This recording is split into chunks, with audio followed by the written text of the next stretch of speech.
school, I had a couple of close friends, Jason and Brian. We did quite a bit together, and when it came time to graduate, Jason had to move away to Lexington, South Carolina with his family due to his father's work. After we graduated and he had completed his move with his family, my friend Brian and I were invited to pay a visit for a weekend to his new house. We decided out of boredom to start hiking around in the nearby forest and countryside, which we found had a scenic river. It was a beautiful area and felt quite peaceful, but we ended up getting lost. We decided to keep following the river as we lost track of which direction was upstream or downstream, with no sounds of civilization anywhere we could hear. We quickly became concerned about finding a telephone to call Jason's mom or dad to get us from wherever we were, even though there was no paved road or street that we could find nearby. As we kept following the river, we came to this old church-looking building made of really old red bricks with a dirt parking lot and a dirt road leading up to it. It was very encroached with growth and bushes. We decided to go inside and see if there were people, and maybe ask to use their telephone and get the address for this location. We noticed there were a few old cars which looked to be 70s or 80s, possibly Novas, 4 of them. Very dirty and rusted in this dirt parking lot with flat or missing tires. They were all white colored, or used to be, and parked in a row side by side. As we got closer, we heard gospel music sounds and some singing inside the church. We were relieved that there were people, so we went into the church, which appeared to be rather old and dilapidated. We peeked past the main doors to the hall and saw what I estimated was a couple dozen people dressed as nicely as they could, though they clearly were poor. When we went inside, the old white-haired woman wearing horn-rimmed glasses who was playing the church piano stopped playing, and she looked at us with no expression on her face. What happened next really stuck with me, and I will never forget it as long as I live. Everyone in that church stopped singing and put down their song sheets, and they all slowly turned their heads and looked at us with the most vacant and unwelcoming glares. Jason said, "We're sorry to interrupt. We just want to use your phone to call my folks to come get us." Nobody spoke. No It sleepy was dead stories. silent in that Please church, subscribe other the than the channel. wooden pews creaking from the weight of the people in them. So we just slowly backed out of the door and let it close behind us, and looked at each other in ominous fear and quietly left. We started walking up that dirt road, and when Brian mentioned that there were no crosses or anything Christian in there, we looked back up the road to see that maybe a dozen of those people, all men, had walked out in the front of the church and were standing there watching us intently as we walked along the road. This freaked us out, and we began to sprint up that dirt road for what felt like a good half hour. We finally came to a very old, broken-down gas station that looked like one of those old full-service stations. We went inside to find that the shelves were mostly empty and dusty from a quick glance, and an old, overly tanned, swarthy man with a really oily and dirty baseball cap was behind the counter reading some old book with ragged edges and yellowed pages. He looked up and said, "You boys lost, huh? Just head out that way you came in and make a left, and follow that road till you see a telephone pole, and just go right at the pole down the trail and it'll take you to a highway." We thanked the man and left quickly, and as we walked down the road to the telephone pole the man told us about, again looked back, and the old man was out in front of the gas station with his arms folded, just staring at us with a rotten-toothed grin on his face. We got to the pole, made the right, and followed that trail to the nearest highway, after about a good half hour of walking in the twilight. It had just gotten dark as we got to the highway, and we tried to wave down a few people passing by, but nobody stopped. Thankfully, a police officer saw us and pulled over to help us. We told him we were lost and gave him Jason's address, to which he whistled and said we really were lost. It took about 30 minutes for that officer to drive us back to Jason's, and during the chit-chat, he told us we needed to be careful out in those woods, as there are some crazy witch folks in it.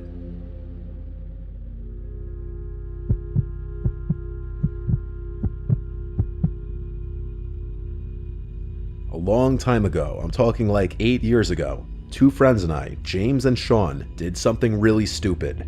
But at the time, doing stupid things was what we did to pass the time. We're not really friends with James anymore, but Sean and I still talk often, and so oftentimes we'll talk with each other about this story. We were 19 years old. We lived in bumfuck New Jersey. Lots of vacant houses in our old town. And atop a hilly road not far from our houses was an abandoned church. Locals knew about the church. It was on a closed-off road, and it had been abandoned for many years. I'm not sure if it's still standing or what the current state of it is, as I live in Florida now. But James, Sean, and I, being the troublemaking thrill seekers we were, came up with this genius plan of bringing a Ouija board to the church late one night. This was October, so I guess we were doing it in honor of spooky season. Sean had the Ouija board in his closet, so he brought it. I drove the three of us, so I first picked up James, then Sean, and we just drove straight towards the church. Since the road up the hill to the church was literally blocked off, we had to park on the side of the road and walk from there. We followed the road up the hill to the church, using one flashlight at first, so as not to overdo it and draw any possible attention. But once we were atop the hill, pretty much all three of us turned on our flashlights. The church was surrounded by woods in basically all directions, and had a gravel parking lot alongside it. The church had been broken into 1,000,000 times before, and was littered with graffiti, so the big front door was already ajar. Two of us had to work together to pull it open because it scraped on the floor though. Once inside, we naturally just looked around the place with our flashlights to make sure no one else was in there. It was definitely creepy being in that place at night. Sean set up the Ouija board. Then he pulled out these 3 candles from his backpack as well, and he laughed and said it would add to the experience. He placed the 3 candles in a triangle formation around the board, and as they were all lit, we turned off our flashlights. Now the only light in the whole place was from the candles, creating a much more eerie and uncomfortable vibe. We really couldn't see more than maybe 6 feet in all directions, so we began playing with the Ouija board. Sean was doing most of the talking. At this point, I can't remember exactly what he said, but he definitely opened with "Is anybody there?" and the typical cliche Ouija board questions. The planchette started to move and we started to laugh. I knew it was one of them doing it.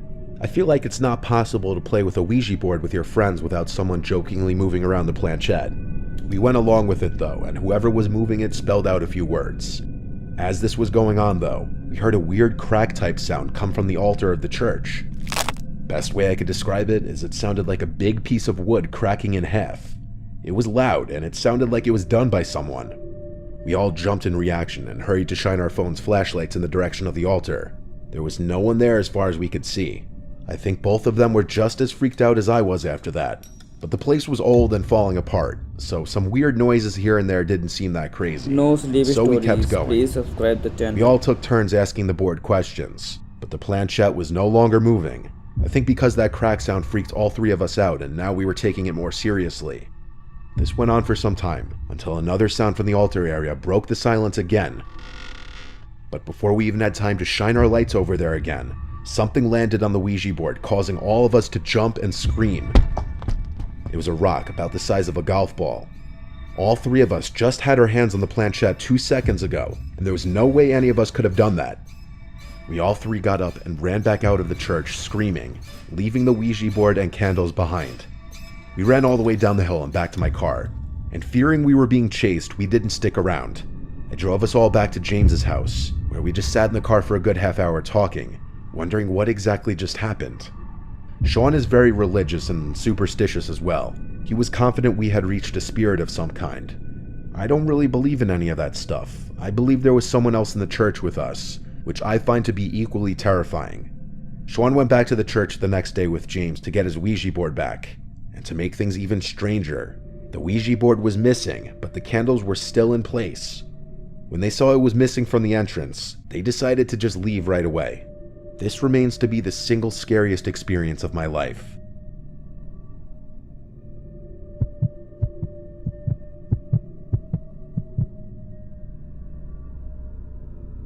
This happened in Warren County, Georgia, a very rural inland part of the state. I was with my girlfriend Marissa, and we were driving around checking out the area, seeing if it was somewhere we'd like to live. It was very quiet and spacious, which is what we wanted. We're both Roman Catholic. She likes to go to church a little more than I do, though. It was a weekday in the middle of the day and not much traffic at all. We checked out a bunch of things in the area that would be important to see before deciding on moving to an area. Since Marissa has been an equestrian for most of her life, a big point of us moving to a rural area was for her to have a barn for her horses. After checking out some properties listed for sale, we happened to pass by a small, cute-looking church on the side of this very quiet road with a bunch of cars in the parking lot. This church wasn't far from the last property we just looked at, so Marissa shook my shoulder and said we should see if a mass was going on, see if it's nice. And so I pulled into the little dirt-like parking lot for the building and parked next to some old red minivan. A lot of the cars in the parking lot were on the older side. In fact, I'd say most of them. I mentioned that to Marissa as we got out of the car, and she agreed and said it was probably because it was a lower income area. I opened the door to the church for us and we stepped in, and it was a pretty small inside as we expected. I'd say there were 5 rows of pews, each cut in half in the middle by the nave, or center aisle. There had to be at least 20 people in there, though they were not an older crowd. Usually in every mass, big or small, you'd see a decent amount of seniors, but based on the backs of everyone's heads in there, everyone appeared to be in their 30s to 40s. It seemed everyone was sitting in silence for some kind of prayer. As we sat down in the back, people closest to us started looking at us, like one at a time, and as others noticed the staring, they would look to see what the others were staring at and then look at us. Marissa and I looked at each other, then nervously looked back at everyone. All we could think to do was smile, but no one smiled back. They were giving us the most unwelcoming stares, and I just realized none of these people were dressed even remotely nicely for a mass. What was going on here? This was when I realized there were no women in here, not a single one besides Marissa, and the stares. They seemed to be staring more at Marissa than me. A man in a mask at the front of this alleged church, by what I guess was supposed to be the altar, then stepped up and pointed at us and said, "Who invited you here?" I took it upon myself to answer for us, and said that we were just passing by and saw that a mass was going on and we wanted to join. The man was clearly not a priest, and this was clearly not a Roman Catholic church. The masked man said, "You need to leave now." By now, every last person in the church was looking at us. I said, "Come on, honey," and we got up and hurried out and ran to the car. We wasted no time sitting in the car. I got us out of that parking lot right away, but we both noticed in the rearview mirror someone from the building getting in their van in the parking lot. I felt like there was no way they were going to follow us until we saw that gray van catching up to us in the mirror. I had Marissa GPS the Warren County Sheriff's Office, and we drove straight there. The van was behind us the whole time, not on our ass, but close enough that it was obvious. The second we pulled into the public safety parking lot, the van kept driving down the road. When it was gone, we simply drove straight home and never looked at Warren County again. We clearly ended up in some kind of cult meeting, but I don't get why they had someone follow us, nor why they were having their meeting in broad daylight, or why they didn't at least lock the door.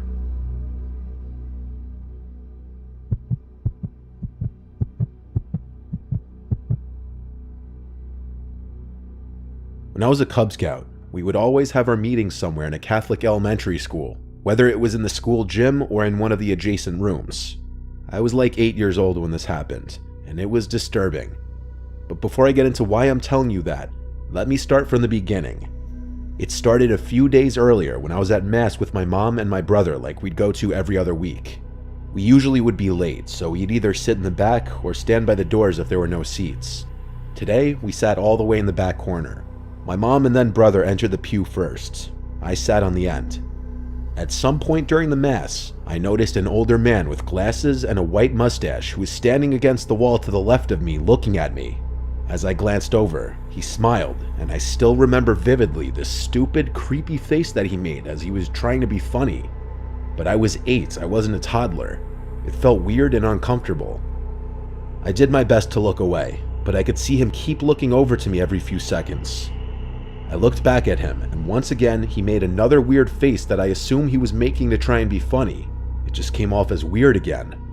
My mom noticed it this time and tapped me on the shoulder and whispered to ignore him. I believe she gave him a dirty look as well. The next time I looked in that direction, the man wasn't there anymore. He had walked somewhere else. The next thing I remember from that Mass was going up for communion, and then as I got back to my seat, the man was back in that spot again, and he was staring at me, just smiling the whole time until I got back to my seat. My mom noticed it again, and since we got the communion, we just left. My mom said on the way out she didn't like the way that guy was looking at us, specifically me. Now fast forward to when scouts come into play. Towards the end of our meetings, we'd sometimes have little fun contests or games, and this day in question we were having a scavenger hunt. The items we were supposed to be finding all tied into the theme of scouting. I remember some of the objects on the list being a first aid kit, a rope, a flashlight, things of that nature. We were split into 2 teams, and we all had a copy of the list, and the team to find the most items would win, so we all split up. The play area ranged from the gym to the cafeteria to some of the adjacent rooms. I was running around rooms and tiny hallways I'd never even seen before, looking for any of the items I could find on the list. I wasn't having much luck. Eventually, I found myself in this very narrow hallway in the back section of the cafeteria by the kitchen. In this hallway was one of those ice cream fridges filled with ice pops. I looked inside the fridge for any of the items, nothing. But then I decided to be sneaky and take one of the ice cream pops. As I did, I heard a man's voice to the right of me.